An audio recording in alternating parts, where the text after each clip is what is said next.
I'm Sarah Arciniega, and I am a Stampin' Up! Demonstrator. I love to scrapbook, and today I will share a 2-page layout with you. But before we get into the scrapbook layout, I wanted to share this. This is the Changing Leaves stamp set. It is part of the Stampin' Up! Online exclusives that are live right now over on the website. Today I wanted to share a little bit about my process of what I do when I get a new product. So first let me just show you this product. So there's the stamp set, and then there's some coordinating dies. In the coordinating dies there's this large die that cuts out the stamped leaves, and then there's also smaller leaves and then some places to put little sentiments. And so that's the dies, and then it also comes with one of the hybrid embossing folders. These are really neat because not only do they do your embossing, but you can also combine them with the dies and it will emboss and cut out at the same time. And so between these 3 different things, there's an endless combination of what you can do with this bundle. So here I just want to show you a little close-up of the embossing folder. It's really just stunning. Like, I almost don't even want to cover any of it up because it is so pretty. And then when you cut the embossed images out, this is what you end up with, and they're just beautiful. And then even like what you might throw away, like, could make something really cool. Like, you could do a shaker card here, or I've seen people actually cut out the additional leaves on the outside. And so really endless possibilities here. So I played with the stamp set for a little while, and I pulled out a bunch of fall colors because this came out with a bunch of fall and Christmas, product. And so that's kind of where my brain was. But I made this just the combination of leaves here and thought this would make a really cute scrapbook border. Added some glitter paper there on the edge. But these were the pictures actually that I had out on my table at the time. And this is a date that my husband and I went on while we were dating. And it actually was in the spring, and it was green and not so much, autumn colors. And so as I looked at this, I thought, you know what, really, these leaves could be green. Like, that would be a cool look. And so this is what it looked like when I took that same idea and just used 3 different colors of green ink. So I get that all cleared out of the way, and I bring in 2 pieces of espresso cardstock. And then this paper here is from the Change of Scenery paperback from Close to My Heart. And this is like a burlap paper. There's a real neat burlap texture to it. And so I'm going to go ahead and put that on both sides of the paper, or both sides of the spread, and then bring in the paper that I stamped with the green leaves. And I just love this look. Like, I think it looks like a botany journal or just something like that, like very natural looking. And so I like that, and I'm going to bring in a little piece of pine paper. It has a very subtle line to it. So I am following a sketch. The sketch that I'm following came from Erin Jacobson. She is my upline in Stampin' Up, and she shared this sketch with us. She actually has a YouTube video where she also does a page using this sketch, and so I will link that down in the description below. So here I have my pine, jade, and sage ink. I bring in the 3 different leaves on the blocks, and I'm going to cover this paper for the right side of my spread. And so in case you want the Stampin' Up! Colors that would go along with this, it would be garden green, shaded spruce, and soft sea foam.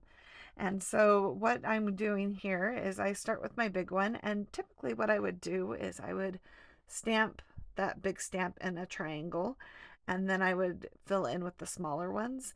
What I found though on the opposite side when I did this, it actually, because of the spacing and things like that, I found that it was actually better to just have all 3 out and kind of just to, make clusters of them instead of, doing a triangle and then filling in, just because I didn't like when the leaves overlapped and then there wasn't like a filler stamp to fill in like the awkward spaces. So that's just what I found, is that it was better when I just kept all of the stamps out and just filled them in as I went. So while I continue stamping here, I thought I would just tell you a little bit about Herman Park. Herman Park is in Houston, and it is actually a very large park. It's where the zoo is, and it has a lake where you can go paddle boating, and it has a train that runs through it, and it has an amphitheater, and there's playgrounds and a splash pad, and it's just a really fun place to be. It's also right next to the medical district as well as the museum district. And so on this particular day, we actually had a picnic there in the park, and then we headed over to the Museum of Fine Arts, and we saw an exhibit about Pompeii. I don't think you could take pictures of that, and so I actually only have one picture of us outside of the museum with a more contemporary statue. So originally we were supposed to actually be in San Antonio this day, but my husband had some work stuff come up, and so we made the best of a situation and decided to do just a day trip into Houston. And so this right here is one of the last stamps that Close to My Heart released. It was called Soak Up the Sun, and there is the perfect title. It said Picnic in the Park. In the sketch, the tag actually is vertical, but the stamp won't fit like that, and so I'm going to go ahead and turn this horizontally. I used sage cardstock, and then I'm using pine ink to stamp the words. I decide that it looks a little bland and that I would rather have a two-tone tag there, and so I went ahead and cut out a tag with pine cardstock. Since I was cranking that through my die cutting machine, I decided to go ahead and just cut out all of the dies that I could potentially use. And that's like another thing. I don't know if I'll use all of this, but I go ahead and make it just to kind of play around with it and see what works. This little sentiment holder, I think, oh, that would be perfect for these stamps here that Close to My Heart designed. And so I find one that says Our Story and think that will be a perfect addition to this page. And then I go back to the tags. I'm kind of like a little squirrel here. I'm back and forth with different things. But I take that tag and I'm going to just cut off the top portion there. And my trimmer is a really old Fiskars trimmer. I'm wondering what trimmer you guys use. That one, it works pretty well with for me, but I've seen a lot of people use the new Stampin' Up one, and I'm just curious what trimmer you guys like. Feel free to leave your opinion down in the comment section below.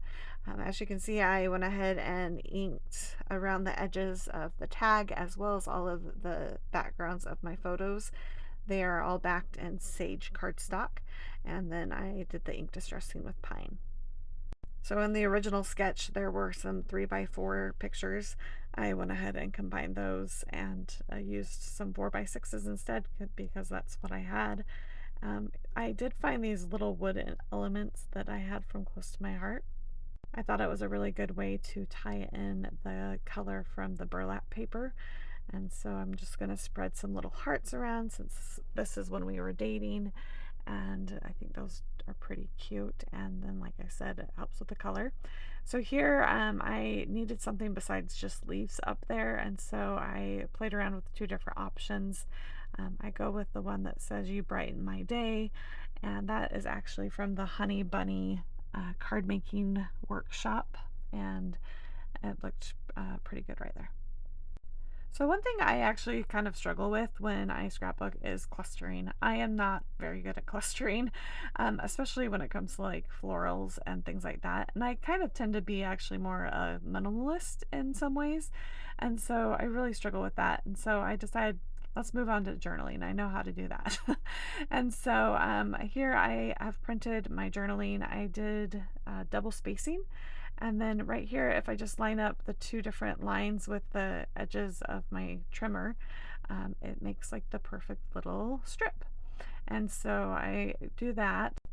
So with the journaling though, as soon as I get all the strips cut and put them out, I realize that I have too much to say apparently again, and that the spacing just doesn't look too good. It's just too scrunchy. And so like that amount looks pretty good. Like I would do that, but I had like 2 or 3 more strips that I needed to include. And like I said, when I like bumped them closer together, it just didn't look very good. And so I decided, you know what, I'll just go ahead and do block journaling and that will be okay. And so when I bring that in, I actually decided to do it on the toffee cardstock, which kind of coordinates with the burlap paper.